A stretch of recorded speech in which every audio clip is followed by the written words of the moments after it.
Welcome to Prime Space, a Prime Coaching Academy podcast with your host, Elias and So hello, my friends.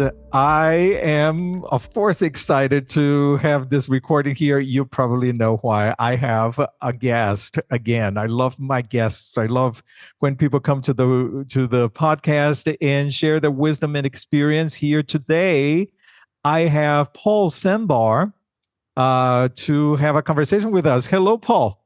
Hey, Elias, how are you, my friend? It's good to see you. Oh, thank you so much for being here. Paul is an MCC coach, and I connected with Paul. Well, let me say this. I've seen Paul around for many years on social media, on presentations that he has given, and I've seen that name for a long time. And then I was taking a course, actually, a supervision course that I was taking in Paul. Oh, lo and behold, Paul was one of the supervisors supporting that particular program, and we had a chance to play together and have a demonstration of supervision together, which was a lot of fun, Paul. So thank you so much for the opportunity to continue the conversation here, Paul. How would you like to introduce yourself to our audience here today?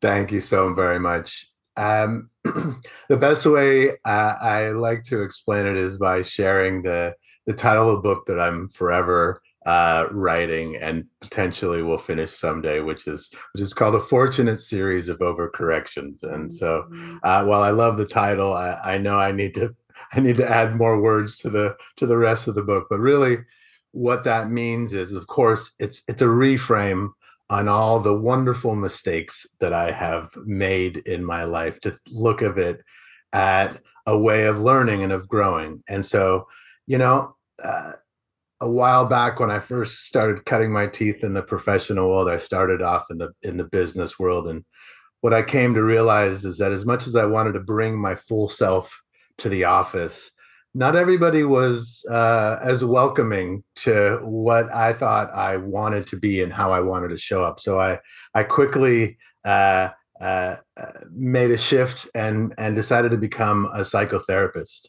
And to be honest, that wasn't the first shift. I originally went to school to become an architect. And so I had made lots of different pivots and journeys. And as much as I loved architecture, I knew it wasn't quite the thing for me. And as much as I loved the business world, that didn't feel quite right, because I didn't feel like I could bring myself. And so I really dove into psychology and psychotherapy and what that meant. And I loved it dearly. But a few years into it, I realized that it was yet another overcorrection, and all change is correction. Actually, in my world, I believe all change is overcorrection, and we constantly get to, in order to get to point B, we actually have to get to point C to realize where B is, and then we make these micro adjustments. And so that last adjustment, I said, you know what? While I love understanding human behavior and psychology and being a therapist, I actually pined to go back to the leadership and business world. And so that last overcorrection, if you will, I found myself in between business and psychology, and found myself being a coach, which I love dearly. But there was this part of me that still liked building things. That architect in me was still there. And then I came to find something called Lego Serious Play many years ago. And suddenly the business world, the psychology world, and the world of building things all met together. And I found my true calling as a coach. And that is to help people build and construct themselves as leaders, as people. And so I actually jokingly say, well, you know what? I did become an architect. It's just that my medium and my tools are different. It wasn't wood and concrete. It was people and their desires and their willingness and hope to grow into becoming more of who they wanted to be. I love that. Thank you so much. Thank you so much for sharing your story. And I sympathize with that as well. All, trying and experimenting. And I think that this journey is us kind of learning who we are, where we fit in, what works well. And yes, I found coaching and you found coaching as well. And in coaching, you were able to go even further into this Lego serious play. Lego. What is that, Paul? I remember the first time I heard about Lego serious play was at the Gay Coaches Alliance conference, and they had a workshop, and I went to the workshop. Lego. What are we going to do with Lego? And it was such a fantastic experience. And then I found out that you were working with Lego. And so, if you could share with our audience here, what is Lego serious play? Yeah. So Lego Serious Play, created by the people at Lego quite a few decades ago, when they were struggling as a company, and they were struggling to rebuild who they were as a toy company, and like smart people, they both looked outside and within. So they looked outside to organizational psychologists, but they also looked within because they knew at all of their conference tables, they always had Lego bricks around, and they were always picking up these bricks and explaining their thoughts and ideas with the bricks. And so if you've played with Lego before, you're used to building things. And when I do my training with others, I always start by this. I say the best way to start by learning Lego and Lego Serious Play is to build a thing, a car, a house, a trophy, if you will. But then what it really comes down to is it's beyond building things. It's about building thoughts and building ideas. And so if you buy Lego nowadays, they're most all of them come with really thick instruction booklets. From them, Lego telling you, use these bricks and build this thing, and you will create an amazing luxury car or a ski chalet. That's using their instruction booklet. But just like coaching, when we're with our clients, we ask them to use their own instruction booklets from within them.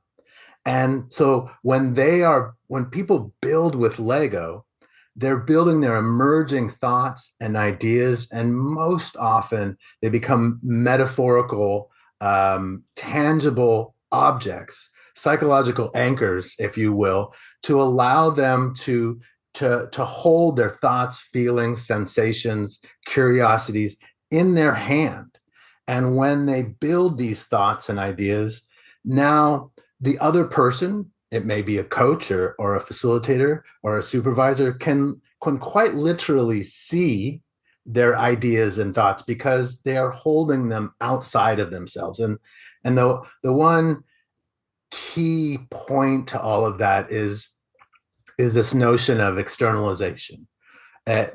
Having something outside of ourselves allows us to talk about it in third person form. And we do this in coaching, right? We sometimes ask the client to view off into the future and see themselves in that future desired state. Well, Lego and Lego Serious Play allows us to do the same, but instead of having that client visualize it, and then a moment later when they've shifted their gaze, they're no longer visualizing it.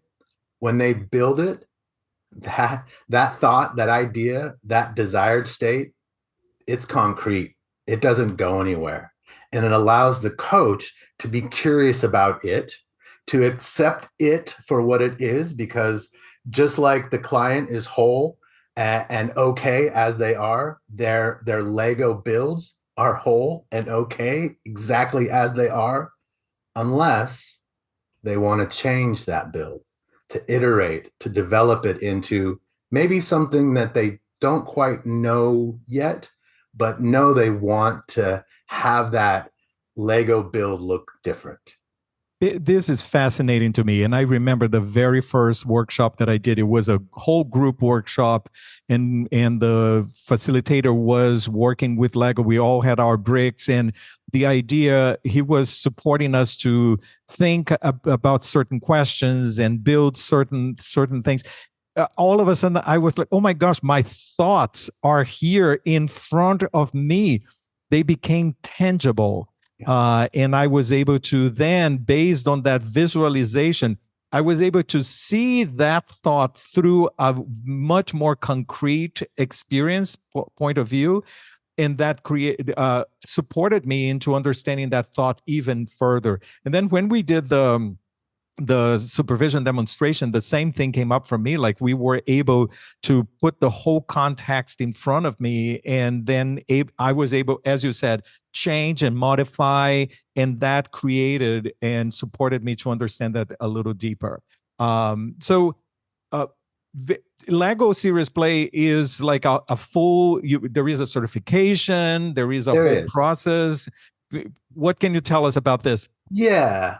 So a little bit more about that history. I shared a bit and then jumped into my favorite parts of the history, the here and now and future parts. But so Lego, the company, created this methodology, right? They looked within and they used those bricks, and then they looked outside and brought in some organizational psychologists to do all the research to find the evidence and understand why this methodology works, using things like the adult learning theory of constructionism, where we build our thoughts and understand our mental models, and metaphors and meaning seeking, which is what all of us use metaphors so much more than we actually realize. If you don't believe me, look it up. And up is actually a metaphor, because when I say up, you understand conceptually the difference between up and down. And so Lego did this, and they started building it, and they started training people. And then at about 2010, they realized, they said, you know what, this is growing and we really like this, but we're a toy company, not an organizational development company. And so they actually did something, a wonderful gift. They made it open source. So they actually put it out in the Creative Commons license, Lego Group in Billund, Denmark, and made it open source. You can go on to lego.com and find out about Lego Serious Play. And while nobody technically gets certified through Lego, they did certify a few people that then certified more people. And now it's this wonderful community of trained facilitators and people like me who have decided that, as much as I loved the one-to-many work, working with teams and groups, that I was passionate about the more intimate one-on-one work. And so I've taken that and played around with it, of course, because that's what we do as purposeful play professionals. And I've developed my own way of working with it. But it all comes, and I have to give so much respect to a wonderful company that is socially always at the forefront of what we are needing as humans to be in this world. And as I say to so many people, especially as the digital world is becoming uh, so much more a part of our lives, it's the analog that we need to remember. It's the analog that keeps us human. And so, yes, as much as I love the digital tools, it's these, it's our hands and these wonderful, simple, but beautiful bricks that allows us to make new meaning in this analog way, which we cannot forget, because that's us. That's a part of our humanness. You said the magic word human. Every time you say the magic word human, I have to point that out, right? Coaching is a human to human Uh, experience. So this opportunity to make it analog, to make it real, I so appreciate. But you said another word here that I would love for you to expand this a little bit more. sure.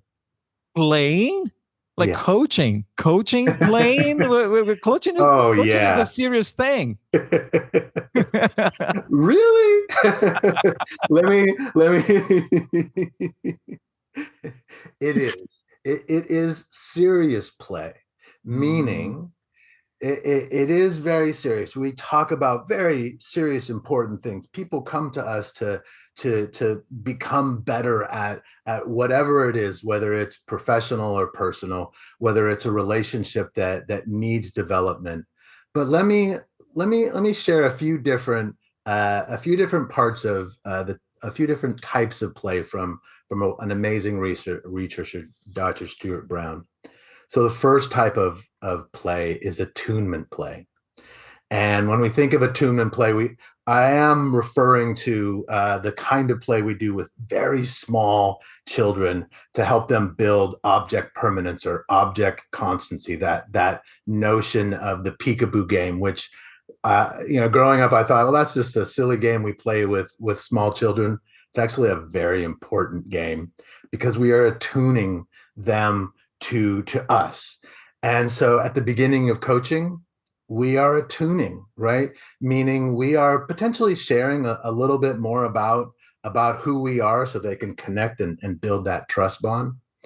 And even more than that, when we talk about coaching, we're actually talking about playing pretend and make believe. Have you ever with a coaching client said, imagine as if it was 6 months from now? Elias, we're playing pretend. When we've built that trust bond with that attunement, they now feel safe for us to ask kind of silly questions, but they make all the difference to the coaching conversations. We say, hey, you have a story that you've been playing out, but I understand you don't like that story. Would you like to make up a new story? That's called narrative play. When we ask them to think about that future state, we are asking them to play pretend. And then there's one other wonderful kind of play, and that's object play, which of course is where the Lego come in, or other things, finding things from around the house or whatever it may be. I just happen to be fascinated by that beautiful plastic brick. So coaching is play. 100% coaching is play. I love this, and I love the emphasis on this. We are playing, we are experimenting, we are investigating, we are daring, we are imagining. This is the playground for the client to expand and see differently. Yes, love that. Coaching is about supporting our clients essentially to see the same thing but with a new set of eyes. And so when we can help them go back into a different way of seeing the world, potentially even that 8 or 9-year-old way of viewing the world, where if we didn't like the game, we experimented and we changed it, or we changed the rules, within reality, right? But back then we didn't want to ever finish playing because we didn't want to have to go back inside the house. Well, in coaching, we do the same. We say, well, how would you like for it to be different? Or how would you like to experiment or play differently next time? And so it's serious, but it's play. Oh my gosh, 100%. And I love the concept. Well, first of all, I love the concept of the Lego, this idea of making the thought tangible in front of you. But I also love this concept of the play in coaching and the freedom and the experimentation and the beginner's mind and the playground. This is what we do.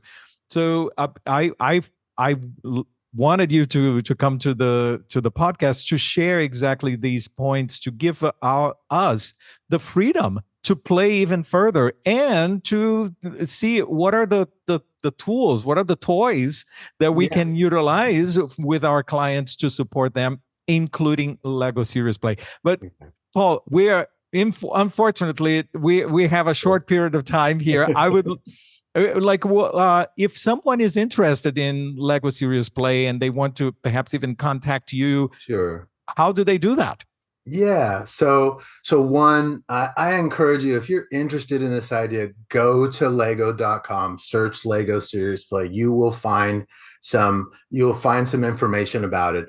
And if you are a coach and really interested in wanting to to understand more about how to use this methodology in more intimate conversations with our clients in this one-on-one way.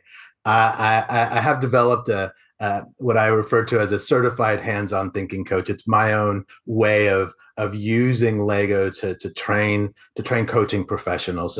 And honestly, my favorite way is to just say, jump onto LinkedIn, look me up, or look up certified hands-on thinking coach, and reach out and let's play.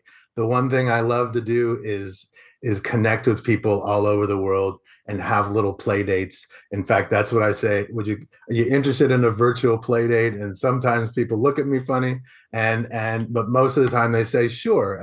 And that's, both of those answers are okay with me, because I know where I stand. I know where my bricks fall. Well, thank you, Paul, and thank you for being here and for sharing this experience with us. I encourage everyone, please connect with Paul, a fantastic human being and a wonderful coach. So we are going to make sure that there is a link there so people can easily find you there. Everyone, thank you so much for listening to this episode. Please continue to subscribe and share this episode to others. And Paul, thank you so much for joining us here today. Thank you so very much. Keep playing, friends. Take care, everybody, and I will see you next time.